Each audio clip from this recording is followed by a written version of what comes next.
Pues me ahorro un poco presentaciones para ir lo más rápido posible, pero básicamente quería empezar agradeciendo a la organización del Congreso el haberme aceptado para estar aquí y por toda la organización que están haciendo, todo lo bien que se puede hacer y soportando los impedimentos que van llegando. Entonces, sin más, voy a ir empezando para intentar, por lo menos, no sumar retrasos y ya. La cuestión que me hace pensar sobre la posibilidad de hablar sobre la perspectiva de género y el machismo y el feminismo en las letras de Sabina es una polémica que surgió, bueno, surgió alguna que otra vez, pero surgió sobre todo a comienzos del año 2017 como consecuencia de las declaraciones de Laura Viñuela, que es musicóloga y consultora de género. Ella habló sobre el machismo en las letras de Sabina en el diario de Nueva España. Entonces voy a comentar un poquito la polémica que se montó. Eh, En aquella entrevista, Viñuela fue preguntada sobre la posible mala influencia que el reggaetón podía suponer para la imagen de la mujer por, por cómo la proyecta, y ella respondió que las mujeres cargan con el estereotipo de fogosas y ellos de macabras. Hay mucho prejuicio a la hora de acercarse a este tipo de música, las letras son subidas de tono, sí, pero tenemos ejemplos más cercanos.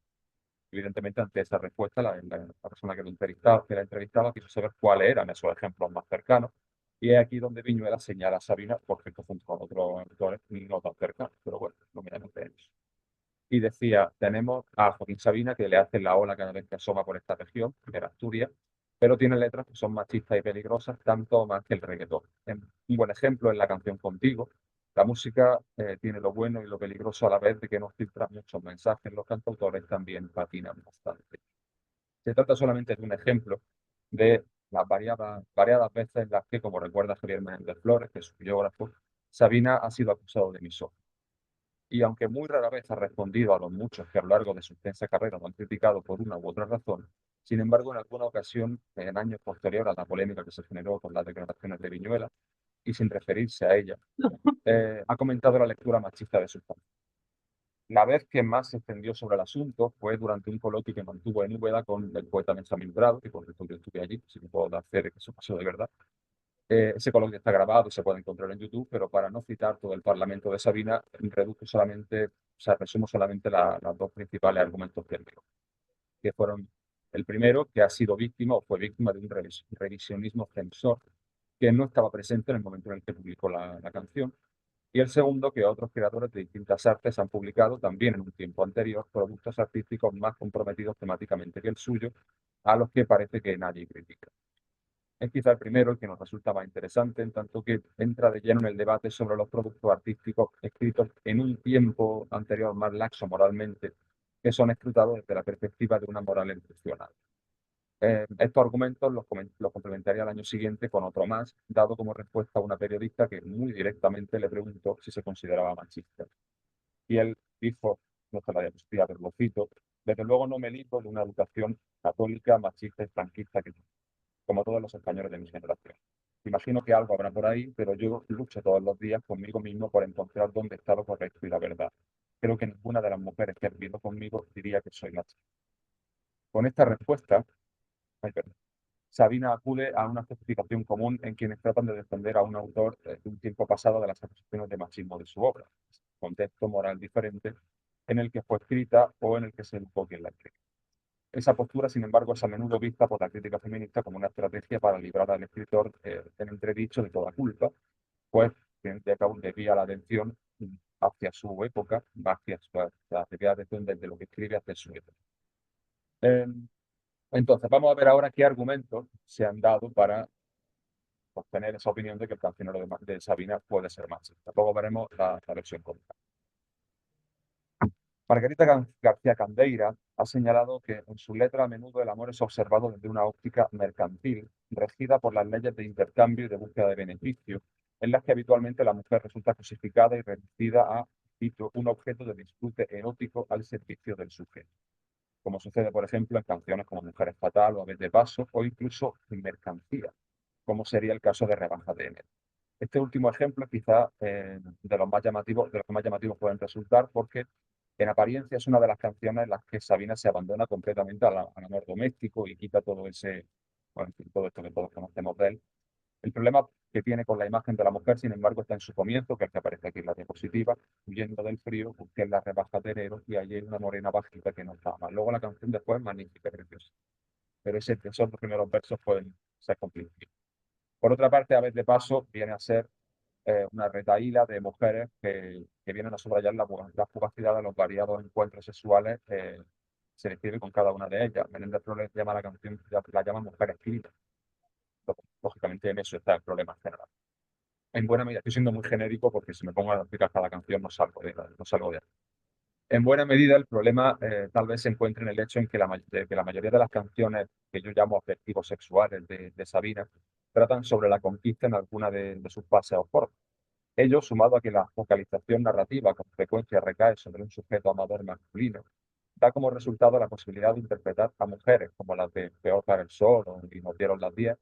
y a tantas otras como objetivos sexuales de los personajes masculinos y por tanto como mujeres cosificadas, independientemente de que en las canciones puedan ser ellas quienes llevan la iniciativa o puedan ser retratadas con más o menos matices o puede el sentimiento amoroso ser superior al sexual. A esto último hay que añadir que con frecuencia estas canciones están protagonizadas por el yo, al que Sabina le ha ido granjeando una imagen de noctámbulo, mujeriego, irónico, del lenguado, en fin, el personaje que todos conocemos. Eh, y esas imágenes se ofrecen, a fin de cuentas, esa es la imagen que se ofrece a las conquistas de Sabina en esas canciones. O sencillamente lo que proyecta es su visión de la mujer, pero todo esto corresponde a la concepción de la realidad de ese personaje, no del autor. Aunque el personaje, citando a Ángel González, se vista con las ropajes del autor. En ese contexto es el que hay que considerar imágenes, digamos, algo desafortunadas de ese alter ego cancioneril de Sabina, como entre las dos majas de Goya, prefiero la misma que tú, de Whisky Sin Soda, o en una canción que se llama Jugar por Jugar, que dice propongo espiar en la ducha a las vecinas, en fin, todo esto, que además siempre es como muy de los años 80. En todo caso, y según sean cuáles sean los motivos por los que se pueden entender que la mujer a menudo se cosifica en las canciones de Sabina, lo cierto es que ese procedimiento va ligado también en ocasiones a su descripción. No es coincidencia que la falda sea quizá la prenda femenina más destacada del cancionero, y en muchos de sus casos adquiera connotaciones de tipo erótico sexual, como por ejemplo, tu dedo en mi espalda dibujó un corazón y mi mano me correspondió debajo de tu espalda, en Nos dieron las 10. Y al argumento de la cosificación hay que sumar, él convive en parte también con el de la posesión o el dominio, merced a una fórmula de tratamiento habitualmente eh, habitual en el conjunto de las canciones de los años 80 y de los 90, y que, citando a Elisa Zamora Pérez, se inscriben dentro de un discurso autoritario con pretensiones claras de superioridad masculina. En el cancionero de Sabina se puede localizar, por ejemplo, ya no te tengo miedo, nena, pero no puedo seguirte en tu viaje, este tipo de cosas. A partir de ese argumento de la cosificación, llega García Caldeira a la conclusión, y cito, de que muy a menudo la liberación sexual femenina deviene liberación para uso masculino en el cancionero de Sabina, lo que recuerda al estereotipo de la mujer trabajadora, que, como explicaba Zamora Pérez, si bien supone la representación en las canciones de distintos autores de una conquista del feminismo, se vuelve con mucha frecuencia en contra de la propia mujer, en tanto que el hecho de que trabaje es visto por los sujetos masculinos como un problema, como una coartación de la libertad, y por ello vuelve a someterse a una mujer que desde los años 80 se había liberado de la sumisión hogareña de la época anterior. Quizá el ejemplo más evidente de Sabina sea Caballo de Cartón, que al que pertenecen los primeros versos que hay ahí. Sin embargo, conviene recordar que aunque en esa canción el yo maldiga la rutina laboral de su pareja, el que lo priva de su compañía, lo cierto es que sería injusto achacar aquí a Sabina una visión patriarcal del asunto, en tanto que la crítica a los convencionalismos sociales y vitales, entre ellos el trabajo, sobrevuela todo su cancionero y no solo aplica a circunstancias similares a él. Es decir, él aquí se está quejando de que el trabajo que tiene su pareja le priva de su compañía. Pero claro, él no se queja porque ella sea mujer y esté trabajando, él se queja del trabajo en general. Él viviría en un continuo carpe diem, sin trabajo, sin convenciones, sin nada. Junto con la liberación de la mujer para uso y disfrute erótico del hombre y su consecuente cosificación, hay otro argumento con el que se ha señalado el posible carácter misógino de algunas letras de Sabina, que es aquel que tiene que ver con la oposición en ocasiones contrastiva entre la mujer escrupulosa sexualmente hablando y la desinhibida. Esta oposición, con toda lógica, trae a la memoria los versos más señeros a este respecto, que son estos de y si amanece por fin, la buena reputación es conveniente dejarla a los pies de la cama. Hoy tienes ocasión de demostrar que eres una mujer, además de nada. Hugo José Suárez explica que en el cancionero de Sabina, y cito, los tres códigos calificativos que definen a la dama versus la mujer son el uso de la sexualidad, la autenticidad y la libertad de ataduras.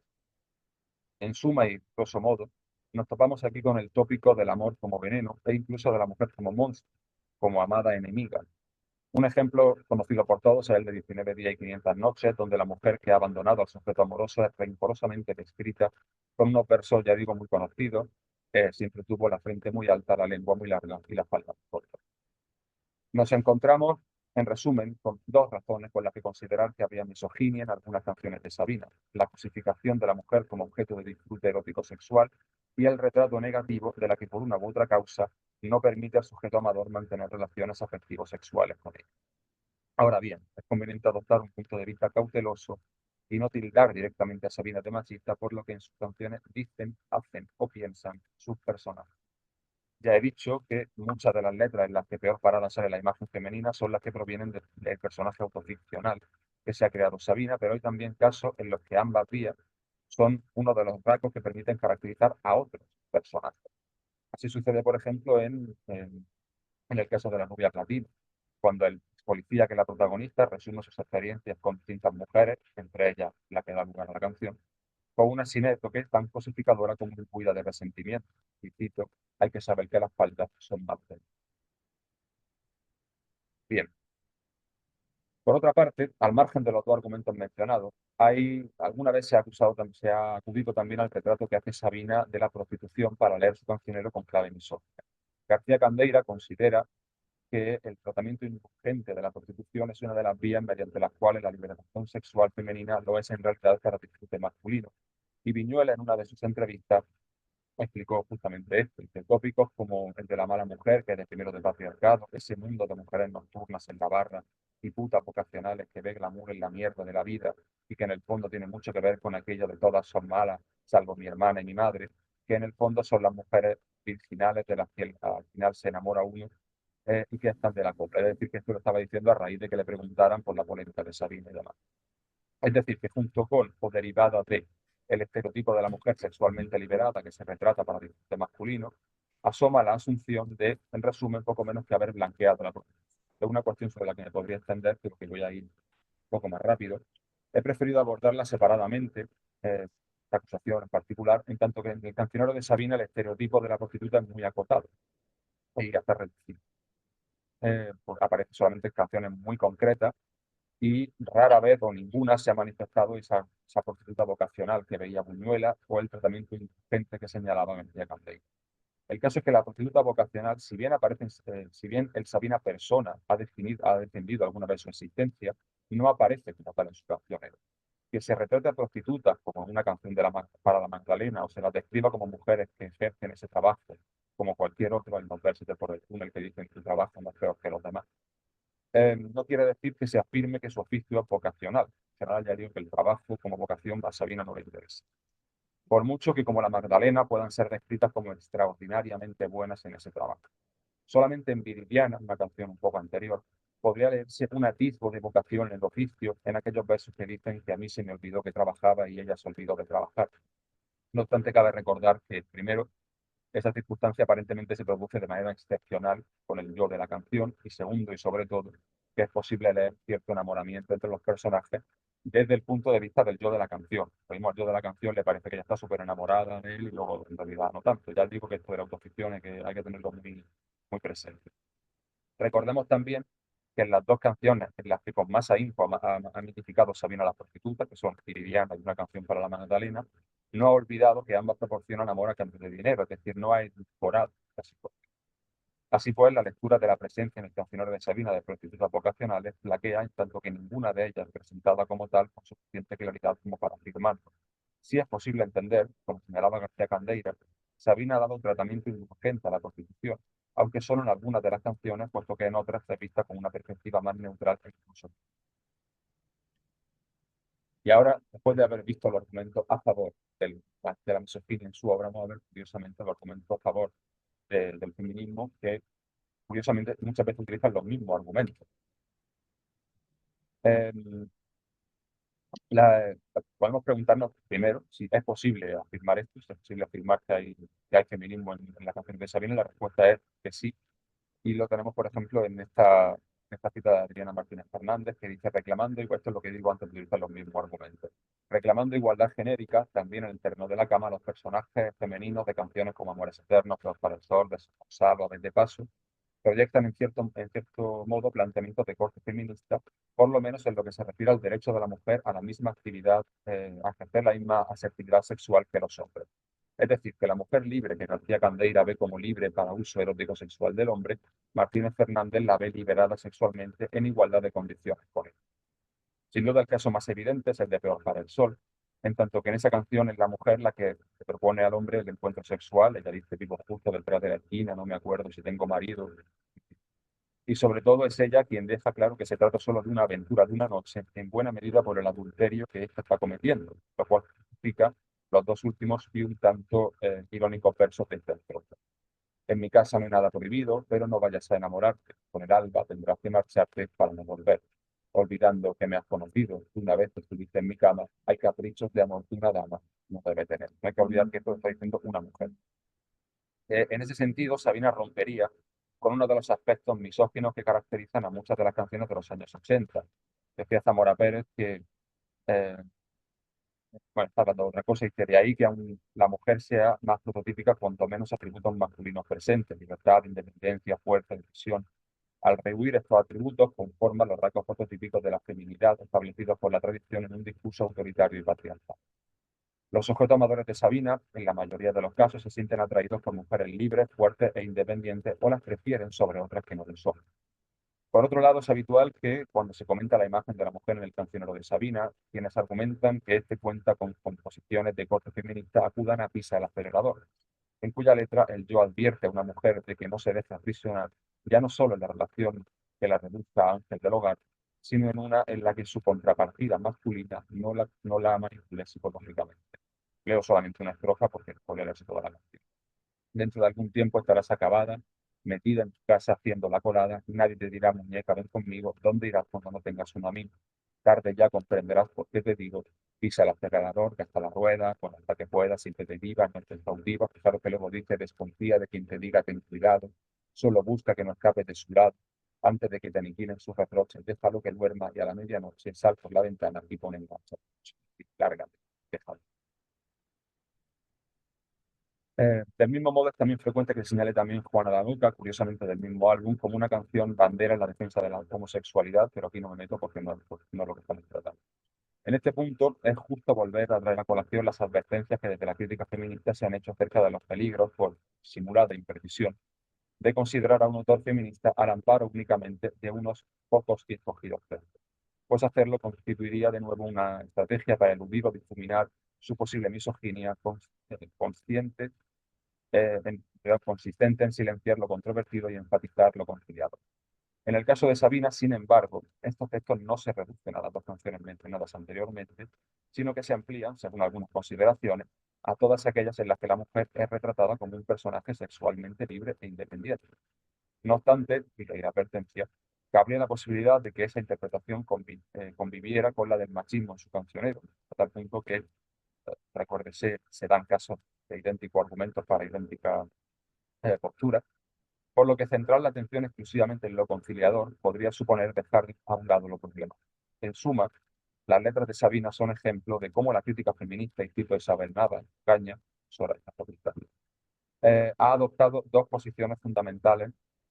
fundamentalmente. Por un lado, la denuncia de actitudes misóginas en representación literaria de las mujeres, y por otro lado, y en la órbita contraria, la posibilidad de recuperación de las consideradas grandes obras a partir de una relectura en clave feminista. Y ya para terminar, porque no tengo mucho tiempo, digo simplemente que tras toda esta exposición tiene que ser cada lector o cada oyente de Sabina quien determine si sus canciones le parecen o no le parecen machistas. Yo la cuestión la dejo solamente planteada, eh, que por cierto es parte de un trabajo de más largo aliento que estoy realizando, y termino citando solamente una frase de Sabina que no viene a colación del feminismo, del machismo, pero que puede ser interesante para quitarle hierro a toda la polémica que se montó en su momento. Él en su última ocasión dijo que las canciones no son tratados morales, y me parece bastante. Y nada, un poco de bibliografía, pero si alguien tiene curiosidad, la comento después. Muchísimas gracias.